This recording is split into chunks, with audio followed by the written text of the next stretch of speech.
السلام عليكم ورحمة الله وبركاته. ازيكم يا حبايب قلبي؟ عاملين ايه؟ يا رب بإذن الله تبقوا كويسين. نبدأ كلامنا يا حبايبي زي ما اتعودنا بالصلاة على النبي عليه أفضل الصلاة والسلام. جايين نتكلم النهاردة يا حبايبي على موضوع الحاجة فاطمة، وكانت طالعة زعلانة جدا جدا من المتابعين اللي بيجولها عند البيت. وطبعا يا جماعة ده حاجة تضايق وحاجة تزعل، لأن هي الست عندها حق ما بتقول إيه، أنا يا جماعة مش جمعية خيرية، ولا أنا مثلا بطلع زكاة على طول والكلام ده كله. فكل واحد يا جماعة ليه خصوصياته، وكل واحد عايز يرتاح في بيته. وخصوصا كمان إن هي بتقول أي حد دخل بيتي محدش تمر فيه طبعا العيش والملح، ولا تمر فيه العشرة. فالست زي ما يكون جالها حالة مثلا من عدم الثقة للناس، جالها حالة مثلا ان هي خلاص ما بقتش عايزة تقرب للناس، لان لقت الغدر كتير. وقالت في ناس كتير جدا جدا كلوا عيشنا وملحنا وخانونا. فطبعا يعني ده شيء يضايق يا جماعة. انا من وجهة نظري ده شيء بجد يضايق، وشيء ما يصحش ان هو يحصل. ان احنا نعرف مثلا بيت الحاجة فاطمة او غيرها، او اي حد يكون مشهور، وكل شوية نروح له تحت بيته ونطلب ان احنا نشوفه. فطبعا ده شيء مش مستحب. وبتقول الناس بصالي يا جماعة على الكام غويشة والختمين، حتى الختمين من عينيكوا اتكسروا.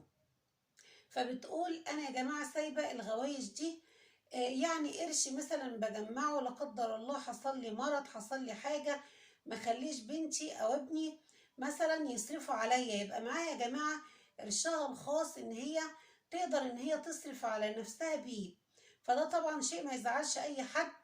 وهي اتكلمت كمان وقالت ان في متابعة جت لغاية البيت، وطلبت من عم عنتر ان هي تطلع للحاجة فاطمة، وهو رفض، قال لها هما ما بيقابلوش حد.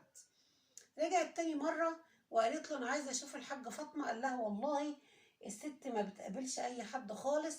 قالت له طب عايزة أشوف مدام صدفة، قال لها برضو مدام صدفة ما بتقابلش حد. طيب يا جماعة نسكت على كده؟ لا طبعا الست ما سكتتش، وقالت له خلاص يا عم عنتر، طب أنا طالعة عيادة الدكتور اللي فوق. قال لها طب تمام اطلعي. طلعت يا جماعة فوق، بص عم عنتر لقاها تتسحب من السلم الخلفي، كانت طالعة للحاجة فاطمة. فلما نزلها عم عنتر، الحاجة فاطمة بتقول فضلت تهلل قدام طبعا الشارع كله وبتاع الفرنة، وتسب الدين وتشتم بألفاظ مش محترمة، وهللت وزعقت في الشارع.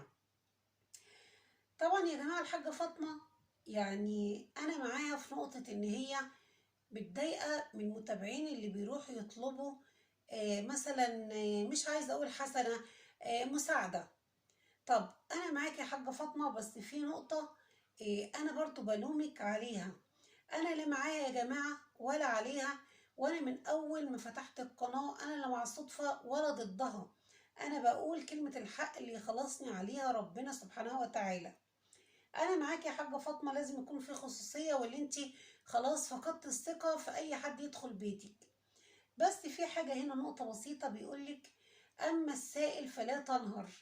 يعني يا حاجه فاطمه ربنا سبحانه وتعالى لما من عليكي بالخير والسعد، وانتوا كنتوا ناس بسيطه جدا جدا، كنتوا بتتمنوا لو 50 جنيه او 100 جنيه ربنا يفرج عليكم بيها من اي مكان. يعني يفرج عليكم وبتجيبوا بيها اي حاجة بتسند معاكم في البيت. ايه اللي عرفك يا حاجة فاطمة اللي جاية بتسألك دي، وجاية طالبة منك الإعانة دي، أو طالبة منك المبلغ دوا؟ هي بتقول 1000 جنيه. يمكن ما أكون مثلا محتاجة، جاتلك بعد مثلا ملفة الكرة الأرضية على 100 جنيه، 200 جنيه، 1000 جنيه. طبعا الدنيا سودة في عينيها وجاتلك. طيب يا حاجة فاطمة ليه مثلا حتى لو 100 جنيه، 200 جنيه، 500 جنيه اللي ربنا يقدرك عليه. خد يا عم عنتر لما تيجي لو سألت تاني عليا اديها المبلغ ده، مش مشكلة، مش مشكلة. حتى لو انتي ده اسمه جبر الخواطر، لو انتي جبرت بخاطرها حتى لو ب200 جنيه، ب100 جنيه، بس ما تمشيهاش ان هي مكسورة الخاطر. ما تمشيهاش وهي حزينة من جواها ان هي مثلا البيبان كلها اتقفلت في وشها.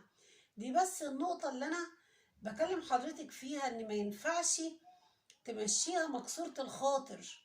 جبر الخواطر ده يا جماعة كبير جدا جدا عند ربنا سبحانه وتعالى. فأنا كنت أقصد لو انت جبرت بخاطرها بأبسط حاجة، مش مشكلة مثلا تديها ل1000 جنيه اللي هي عايزاها أو كده، لو بأقل حاجة يا حاجة فاطمة كنت عملتيها للست دي.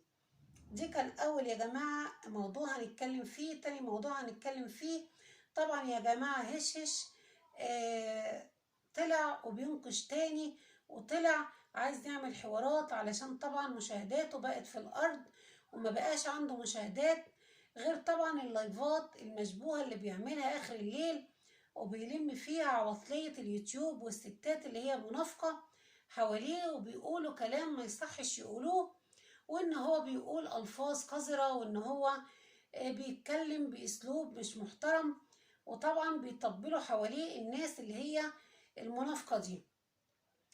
طلع يا جماعة هشش زعلان ان الحاجة فاطمة بتقول لمتابعة اسمها جليلة، بتقول لها يلا غوري روحي للي شكلك وروحي اللي انتي متابعاه، طبعا تقصد على هشش.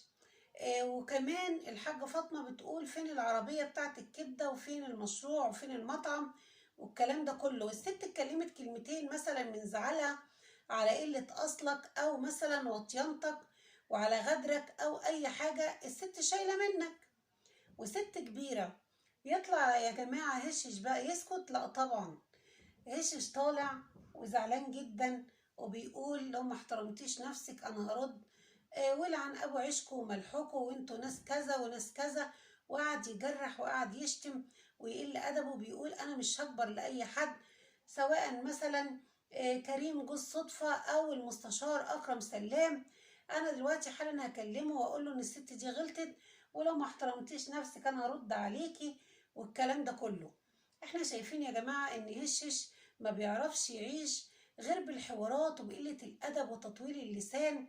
طبعا يا جماعة لقى مشاهداته بقت في الأرض، فبيحاول إن هو ينقش ويفتح تاني مجال للمشاكل علشان خاطر يعرف يأكل بيته، لأن من غير صدفة وأهلها هشش يا جماعة ما بيقبضش من اليوتيوب.